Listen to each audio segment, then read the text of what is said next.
listen up, y'all. It's the queen of automation, Megan Donnelly, here to give you inspiration. Founders and business owners gather round. I'ma show you how to build systems that'll astound. Streamline your processes, no need for complication. Hey everyone, welcome back to the Queen of Automation podcast, where we talk about why technology is only good when it works and how I help you make it work. I'm your host, Megan Donnelly, and today we're lucky to be chatting with Daniel Intorella. Hopefully I didn't totally butcher your name. The owner and founder of Fuel and Fortitude, a virtual health and wellness coaching business, helping executives design workouts that fit into their busy lives. Did I say that correct? I'm Beautiful. sure I totally butchered your name. Beautiful. I might steal it and put it on my banner. All right, awesome. Well, welcome. I want you to jump on, tell everybody about who you are, what you do. We were talking about this a little bit, offline in the green room, but I want you to say it now for everyone so they can hear all about the passion project, as you call it, the side hustle, because he's got 2 gigs. Take it away. Absolutely. So thanks for having me, Megan. I feel like we've been playing a furious game of ping pong for many weeks here. So happy to be Finally here. made it. Yes. Technology is on our side today. So yes, Daniel Intorella, virtual health and wellness professional, personal trainer, nutritionist. I help lead executives to essentially, I take my life. I have chronic kidney disease, and I know what I've done with my life and what I can do. So helping others show them that it's possible. My kidney function is 20%. And, my day-to-day, as Megan had mentioned, 2 jobs. So what you see on LinkedIn is my personal training, my passion project, my what I love to do. My side hustle, becoming my front hustle. But my full-time, I'm in the produce industry for 25 years. So around fruits and veggies, it ties into my personal training, the nutritionist. I've done well in the industry, but also fitness and now coaching is my passion that I would like to be in my latter part, my next stage of life. Yeah. So that's basically where I come from. So where I'm at LinkedIn is just showing people what's possible, what you put in your body matters, what you drink, what you eat. Yeah. Visually, what you're seeing, what you're hearing, it's all tied together. I'm more holistic in my approach. It's not about just sets and reps. It's about, and not restricting. It's about reducing, not completely saying, I can't ever eat this cake. I can't ever have a brownie, a cookie. Yes, you can. You just don't have to eat as much of it as maybe you used to. Don't eat it every day for breakfast. Yes. Yeah. It's a little protein in there. So it's about reducing, not restricting. That's really, really try to push, because people get caught up, right? Food is very, I've worked in food for 20 plus years. So food is very personal.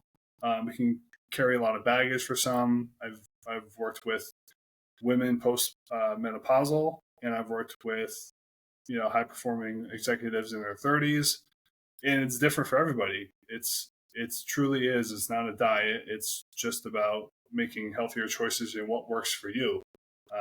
What works for me may not what works for Megan, and vice versa. Yeah.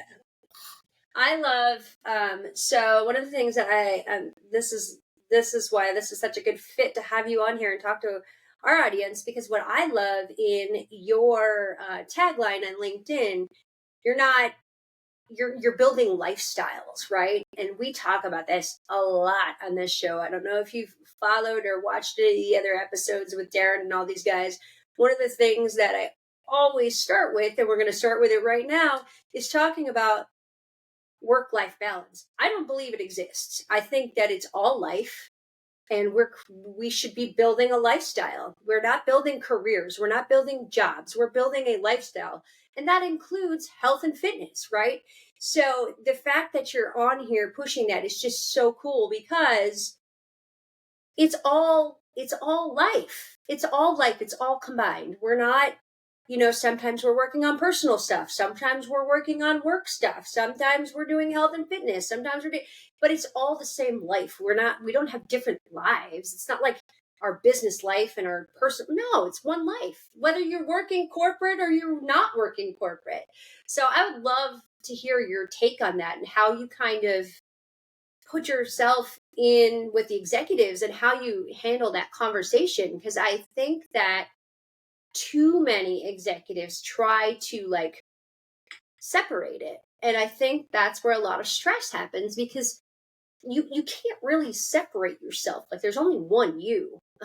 As far as I know, unless, people are Right. doing funny stuff, like I'm not really sure what's going on there, but there's only one you, and your personal life and your business, it's all one. Yeah, like you said, it's one continuum, right? And you hear a lot about balance. We need balance, and it's like you. I agree. There's no such thing as balance. It's ebbs and flows, and for me, it's creating a playbook is looking at your bookends. Everybody has a start, and everybody has an end to their day. So what is going on in between that is where I really take a look at whether it's front loading, back loading, and maximizing your time.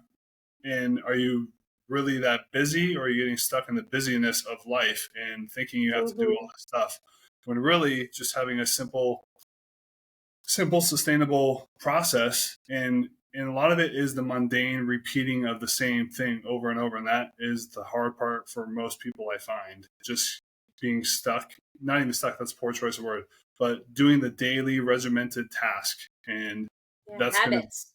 get, yeah, forming habits, which creates discipline. So for me, for instance, I wake up at 3:45 a.m.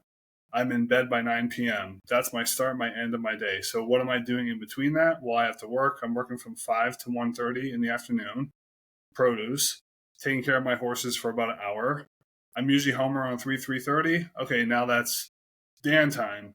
That's LinkedIn. That's creating content. That's working out. That's making my dinner. That's prepping my breakfast. It's Yeah. just taking care of my dog, husband, laundry, house, life, whatever happens. By 8 o'clock, I'm on the couch till 9 o'clock. That's my 1 hour of TV. 9 o'clock, we're in bed. Repeat. 3:45 Yeah. a.m. Dan's up for work. Breakfast by 4. And I also have like a morning stack, so it might be different for everybody, but it's wake, breathe, stretch, water, breakfast, all by 4 a.m. That's just building, small, simple wins, but it's just a routine that works for me. And everybody, it's just finding that process and what works for you. Here's a question for you, and I've actually never asked this question, so this is a cool conversation for me. So because food is hard when you're an executive, right? Because you're usually like, especially for like the high performing executives like you're working with, like these people. I remember I was there, right? Like I'm not doing corporate anymore, but when you're a high performing executive and you're in an organization where it's all on your shoulders, it's like you forget to eat. And that's not, it's not even that you're forgetting to eat. You either don't have time, so you're eating whatever's in the vending machine in the break room or whatever your assistant brings you, or or you're ordering out food. And now granted, you can order salad, you can get healthy food ordered, whatever, but generally it's not that, right? Like usually you're just ordering whatever is on the menu. And so how do you coach these executives through that? Like, how do you fit food into their ridiculous lifestyle in a way that they can form the good habits? Because I'm sorry, I'm not waking up at 3:45 in the morning. Like, more power to you. I wake up at 6, and I try to do it year round, summer and or school with the kids, but I can't quite go that early. I, usually like 5:45, 6 o'clock. But it's still a habit, right? Like like I still have to, and I'm not perfect at it. And I'm sure maybe you probably are extremely. I am not perfect at it. Like I try 6 o'clock every morning, but you know what? There are mornings where I'm like, forget this. Like I don't have a meeting until 10. I'm not getting up. And try really hard not to do that, obviously, but yeah. So back to the original question, like how do you do that? Like how do you get them to form those habits with food? And how do you like work it into their lifestyle? Like, what are you telling them to do? Right. So what I'll do is upon having, the interaction with them, they decide to work with me, I always blast out a 24-hour food log. Ideally, I'd like to say 3 days, but it's Yeah. 24-hour food log, and it's not to judge, it's not to critique, it's not to like oh, why are you eating that? It's to basically say, be honest, and what are you eating?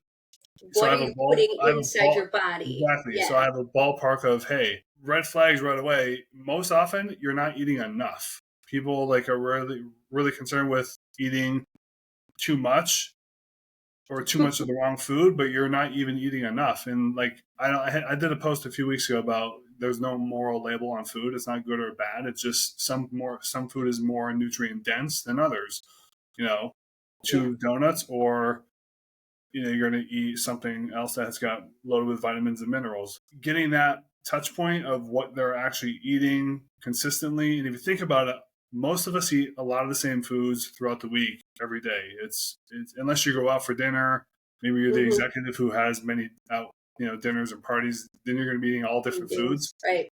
I always say if you can cook or you're somewhat comfortable in the kitchen, that's a game changer because you can control the ingredient list. You control basically, essentially, the salt, all the preservatives. If you can cook, I've had many clients that can cook, and it's like saving grace because you control exactly what's in your meal. You know what you're putting into it. The ones that don't, then obviously there's a little bit more work involved. Just making healthier, conscious decisions, knowing the labels and what they mean, what they stand for, and then prioritizing that into their life by making simple little shifts. Like I know meal prepping for me used to stress me out. Like I just thought like meal prepping, that seems like it's going to be very tedious, very time consuming, but it can be as simple as you make it. Like for me, my meal prep. So after dinner, we make enough dinner so there's enough for lunch the next day. So my dinner, my leftover becomes my lunch the next day, saving money. I know I've made it, so I know what's in it. And after I'm done cleaning the kitchen, the dishes, putting everything away, I go immediately into prepping my breakfast, which is 2 eggs beaten in the Tupperware because waking up at 3:45 a.m. Who wants to break out eggs, a frying pan, knife, everything? I literally have that laid out the night before I go to bed. So I come in the morning, take my eggs out of the fridge, olive oil, eggs, veggie, whatever I have, Ezekiel toast. It's literally like a 5-minute process because I've already done it the night before. So it's just about maximizing your time and prioritizing and just making little shifts, which help because I've already nailed out breakfast and now lunch. So I make dinner fresh every night. So And those that are your then meals. becomes your lunch or your lunch for the next day. So do you hear this, guys? Right. This right here, this is a system. We talk about operations. We talk about systems and putting them into your business. All right. So you're the business. Your body is the business. And what he's giving you right now is a system, to run the business and make it healthy and make it streamlined and make it optimized. That's exactly what he's doing. So this is such a cool conversation because, again, people automatically think that business operations, digital operations, is software. It is not. It is the processes and the systems and the software that you put in place into your business that help you run it smoothly, which is exactly what Daniel's doing with your body. You're putting in the processes and the food and the system in place to run your body smoothly. If people would think of everything in their life, right, business or personal, as a system, it would be so much easier. And maybe that's super geeky and some people can't do that, but that's how I think of everything. Exactly what you're talking about is a system. You're helping people form a habit, right? Right. Of meal Maybe prepping, which I'm gonna tell you right now, I'm horrible at meal prepping. I don't do it, and so don't do what Yeah. he says and No. not what I do. 2 years It's ago, for I the guy. didn't even like. Well, and I live with 3 teenage boys, so it's a completely different world because they are not going to eat what I want to eat, which I want to eat healthy things, and they want to eat, boxed crap. So ignore me and do what he says. But it's just so cool listening to you talk because that's exactly what it is, right? Like it is a system for your body, and it is the process. And so tying it back to the business part of things, software is only one part of your operations. Systems can be people. Systems can be an SOP, like a standard operating procedure, a step by step by step. of what you just said, like this is how you go throughout your day and then you do it again the next day, that's the Right. same thing that you apply to your business. You put systems and processes in place, whether that's using another human to help you, like as an assistant or a VA or a copywriter or whatever your team is, or a software to automate, right? It's outsource, automate, or eliminate. Those are the three things that you think about when you think about systemizing your business and systemizing anything, any kind of part of your life. So I would love to hear, because you're coming from both, like two different worlds, right? Like I wouldn't necessarily say produce is corporate, but yeah, we'll call that your corporate job, right? Like you're coming from, you have this job here, but then you're stepping into your own personal business. Let's talk about how you run this business. How are you, I know you're using LinkedIn, obviously, because we're Right. in the same community and the same networking group. Let's talk about your ops for a minute. So here you are helping people kind of systemize their relationship with food and health and wellness.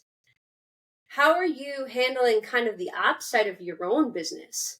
Is it just a simple, LinkedIn, or are you doing more than that? Like, what are you doing? Tell us all about it. So This is my mine, fun. this is your fun. I I love said it. I came to LinkedIn almost a year and a half ago, looking to touch up my resume because I was going to go back into training in person. But something was telling me avoid that road, avoid the road Yeah. because I'm going to get burnt Don't out. do And at it. that point, I stopped listening to music so much and started listening to podcasts.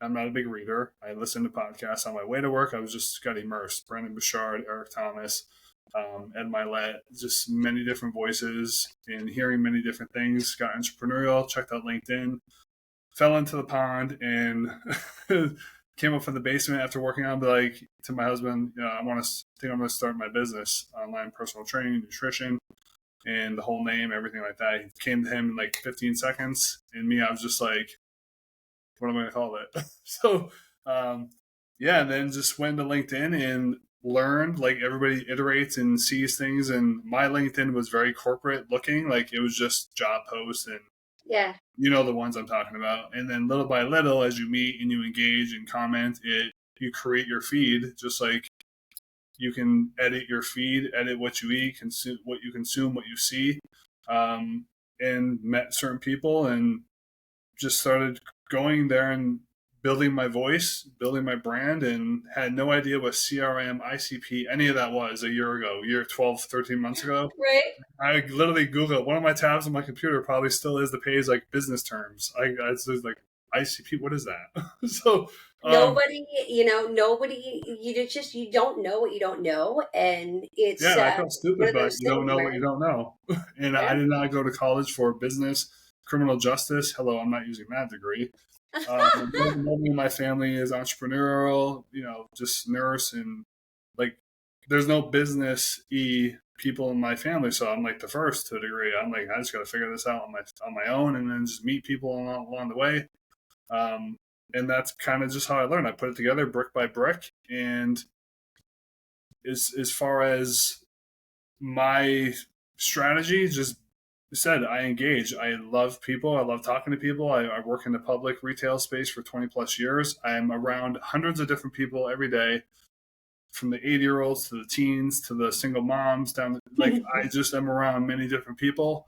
And I just can fit into any one group, I feel. So as far as my posting and what I do, I look to monetize on LinkedIn and Yeah. just share my story. So I have chronic kidney disease. My kidneys function at 20%. And I self-branded myself the kidney health coach initially because I thought that was going to be my area. It's very Yeah. super niche, and I've had conversations from people all over the world. Families in the UK with their son who's only 10 years old has chronic kidney disease. They reached out to me. So the power of this platform and LinkedIn and what it's done is just like mind blowing. But then I think people were seeing that I only work with people who have acute kidney dysfunction, and Right. I'm like, no, that's not just who I work with. That would be my ICP initially, but I've had conversations. I've met with people. They have decided not to work with me for whatever reason. But so that was like a sign. Okay, that's not the road I'm going to go down to. And having a very active lifestyle myself, and in having the clients that I've now had, whether they're flying 2 weeks out of the month, the other 2 weeks they're home. I build Yeah. playbooks for home. I build playbooks for away. Essentially, what you have at home. Some of my clients work out at home. I build the programs around your specifications, what you have. Like Megan, what do you have at your house? And then when Megan flies away for 2 weeks in Florida, whatever it might be, she may be at the gym, the hotel gym. Then I kind of know what you already have there. They basically have everything for the most part, and then I just plug and play and put together the program, and so it keeps it seamless. So it's not like, oh, I'm going away for 2 weeks, I can't work out, I won't be able to do anything. No, like, where you're staying, what do you have? Let me know. I just, in the app that I use to house all my clients is Trainerize. So it's a big hub of just thousands of curated workouts, videos, and I put them all together. Yeah. And I'm putting in the sets and the reps, and it's specified to your goals, what you're looking to achieve, whether it's hypertrophy, endurance, whatever it might be. And there's two-way messaging. So it's very just like this. We hop on a Zoom call once a week. I like to have that weekly check-in because what you measure, you can manage. And I can see exactly what they're doing or not doing. Like if they haven't logged food, logged And the that's all workout. in the app. That all lives inside the app. So you're Yep, using the app too. Okay. That's yep. very cool. Just like you would send a LinkedIn DM, it's Trainerize is an app. It's a free app. And there's two-way messaging within Trainerize, which obviously I like to use that because it's all for the training. Yeah. You can take before and after pictures. You basically get your digital calendar. Oh, what's Dan had me working out today? Today I'm doing, XYZ, ABC. I can literally Talk see about it. the flow for a second, if you don't mind, because this is really cool. So I think that a lot of people forget that LinkedIn is the avenue in which you're talking to people, right? Like that's your soapbox, right? You're standing up, Right. you're talking to people, and everybody's listening. Now, if you don't mind sharing, like the flow, how are you getting people? Like, let's say, how are you converting people? How are you taking people from your LinkedIn conversations to the, I'm assuming, into the DMs, like instant messages, and then like you're just taking their emails and signing them up? It's like, is this a manual process for you to kind of go through the steps? So there has been, I have a CRM. So just say I post something. Right. Depending on what I'm deciding to do with that post, my post yesterday was very targeted, and I'm actually talking to my ICP, talking to the high performing executives. Yeah. It all depends, like what avenue I want to go down to, right? If I'm looking for likes and engagement, or I'm being more targeted, and my CTA is stating, "Hey, I have this healthy habits guide that I blast out to all my clients. DM me healthy, DM me whatever word you want to use." Yeah. They DM me, I capture the email. From that, I have an email built. And on the healthy habits that I actually send them for free, like they reach out, they're going to send it. The bottom of that healthy habits is other ways you can improve or other ways to habits you can build, and then I'll attach. All automated, right? Yes, if you'd like to have a Zoom Yeah. call, for a free discovery call, I don't really push anything. I just suggest and I throw it out there. Even in my post, although yesterday's post, I basically said, when you're tired of this cycle, repeating the cycle, message me. So Yeah. it all depends, like where You you heard want to it go. though. You heard it. This is this, but you led me down the path that I wanted you to lead me down. Again, another person. CRM people, you need a CRM, you need a single source of data, you need a place to house all of your clients, all of the people that you are talking to, all of your customers, one single source of data, truth. Right, And a because CRM is that. we rent space on LinkedIn, right? And that's something I Yeah. didn't really think about many months ago, but hearing other people, like, we're all renting space It's on all LinkedIn. rented I space. use LinkedIn. Like I say, I drive down LinkedIn Boulevard, and that's my storefront, my digital storefront. That's where I Yeah. advertise. That's where I post. But how you connect is, your CTA is very important. If you like my vibe, you like how I am, let's jump on a free discovery call. I'm happy to do that. And then from there. And what's super cool is, and I don't know what CRM you're using, but what's really cool is once you get people. So this is very cool for Daniel, because once he gets people into his CRM, he now has the ability to email them, text them, and he can do automated promotions. He can do, once you get somebody into a system, right, into a place where you're not on rented land, you have the ability to talk to that audience and pretty much do whatever you want with that audience because they're in your house now, right? Instead of playing in rented space. So LinkedIn goes away till tomorrow. Daniel can send out an email to every single one on his email list and say, hey, listen, we're just going to jump on his, LinkedIn's down. We're going to have a call. He can use his iPhone. It doesn't really matter. But getting people into a CRM is like the best way for you to build your business sustainably, because once all of these things go away, you have no way of talking to anybody, which is a really bad thing. That's kind of where I'm at right now. Like, I have the CRM. I mean, I can say who they are. It's not a big deal, right? I use HubSpot.